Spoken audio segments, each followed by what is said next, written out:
ಕಾಯಕವೇ ಕೈಲಾಸ ಅಂದರೂ ಬಸವ, ಅದರಂತೆ ನಡೆದರೂ ನಡೆದಾಡೋ ದೈವ. ಕಾಯಕವೇ ಕೈಲಾಸ ಅಂದರೂ ಬಸವ, ಅದರಂತೆ ನಡೆದರೂ ನಡೆದಾಡೋ ದೈವ.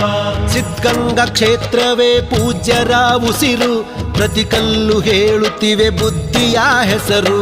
ಸಿದ್ಧಗಂಗಾ ಕ್ಷೇತ್ರವೇ ಪೂಜ್ಯರ ಉಸಿರು, ಪ್ರತಿ ಕಲ್ಲು ಹೇಳುತ್ತಿವೆ ಬುದ್ಧಿಯ ಹೆಸರು. ಕಾಯಕವೇ ಕೈಲಾಸ ಅಂದರೂ ಬಸವ, ಅದರಂತೆ ನಡೆದರೂ ನಡೆದಾಡೋ ದೈವ. ಕಾಯಕವೇ ಕೈಲಾಸ ಅಂದರೂ ಬಸವ, ಅದರಂತೆ ನಡೆದರೂ ನಡೆದಾಡೋ ದೈವ.